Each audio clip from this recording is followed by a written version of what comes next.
2 wooden stakes are lashed to the top of my pack. They have been grinding into my shoulder since before sunrise, and I will carry them 20 miles before I am allowed to put them down.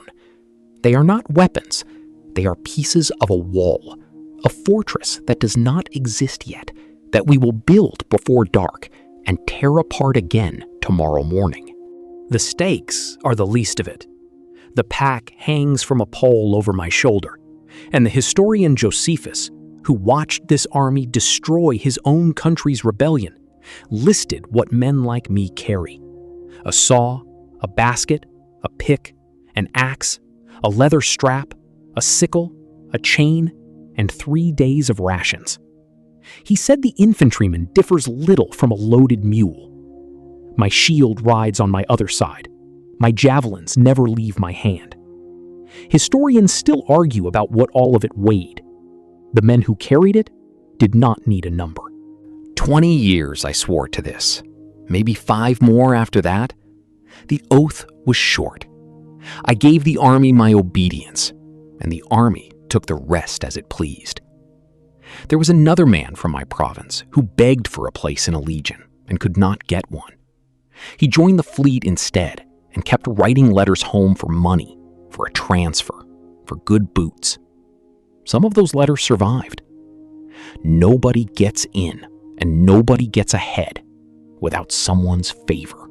The column has an order, and the order never changes. Scouts ride far ahead, looking for ambush and water. Behind them, work parties clear and level the road. Then the baggage, the commander and his guard, the cavalry, the siege engines, the standards, the trumpeters. Then us, the main body of the legion, 6 men wide, mile after mile. Anyone who drifts out of place answers to a centurion's stick. The army trained us to a standard, 20 Roman miles in 5 summer hours at the military step, 24 at the quick step. That was the drill field. On campaign, with the enemy somewhere ahead and the general in a hurry, the pace is whatever the trumpets say it is.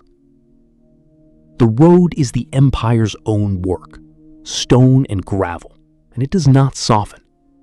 1,000 iron hobnails hit it with every pace of the column. You hear a Roman army before you ever see one. By the 6th hour, the pole has worn a groove into me. Sweat runs under the armor and dries into salt. The man ahead of me stumbles and catches himself, because falling out of the column means a beating, or worse, means being the man who slowed the legion. Nobody sings. We count milestones.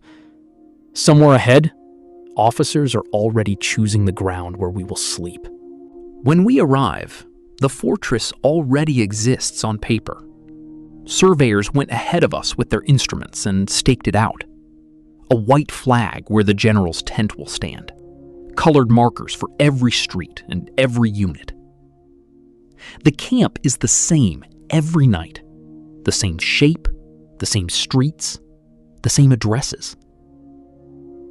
Polybius, a Greek who studied this army 2 centuries before my time, wrote that a legion entering camp is like a body of citizens coming home to their native city, each man turning off at his own street to his own door. The army has kept that habit ever since. I could find my tent blind. No one rests yet. Half of us stand in arms facing the open country, because an army is never more tempting than when it is tired and half-built. The other half dig. The pick bites. The turf comes up in squares. The earth goes inward into a rampart. A ditch a few feet deep and a few feet wide runs the whole perimeter, deeper if the enemy is close. It is the same ditch every night. My hands know it the way a farmer's hands know his own field.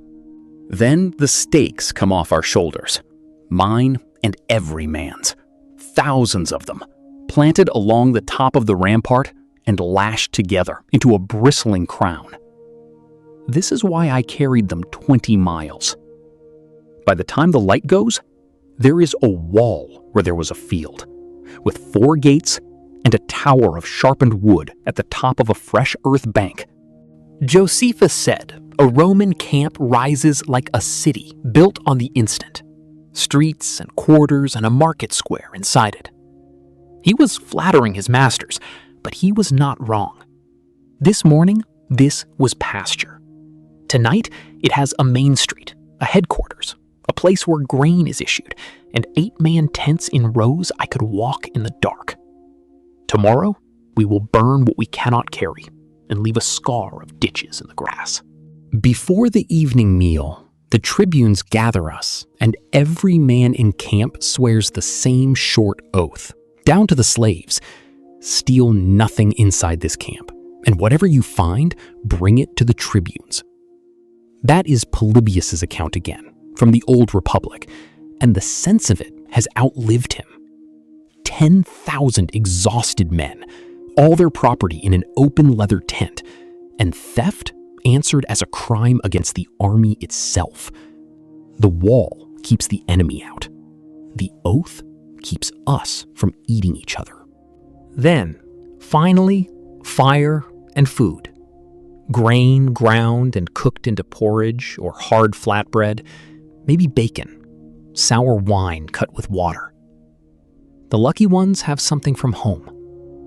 On the empire's northern edge, soldiers' letters have survived in the wet ground of a fort called Vindolanda. A man thanking someone for socks and underwear, a unit clerk counting who is fit for duty, a request that more beer be sent because the lads have run dry. Different fort, different men, same army, same evenings. I have the second watch. The watchword for the night comes down from the general, written on a wooden tablet, passed from post to post against a receipt, so that in the morning, the officers know exactly which hands it passed through. Riders make the rounds to check that every sentry is awake and standing. Polybius describes what happened in his day to a man found asleep at his post.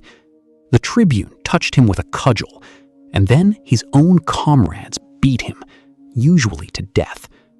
The men he would have let die are the ones who carry out the sentence. I have never seen a sentry sleep. When my relief comes, I crawl into the tent. 8 of us on the ground, shields stacked with the others, boots still on. The ditch is between me and the dark. The password is out there, being carried from post to post. Somewhere a mule complains. Every muscle I own is ruined, and tomorrow we do all of it again. Strike the tents, shoulder the poles, march, dig, swear, watch. And that, more than any battle, is the weapon. Any army can fight. This one can arrive. The camps themselves are almost all gone, but walk certain fields in Britain or a heath in the Netherlands, and you can still see them. A low grass bank running dead straight, turning a precise corner, holding a rectangle 2,000 years of plows have not fully erased. One night's work by tired men. It outlived the empire that ordered it dug.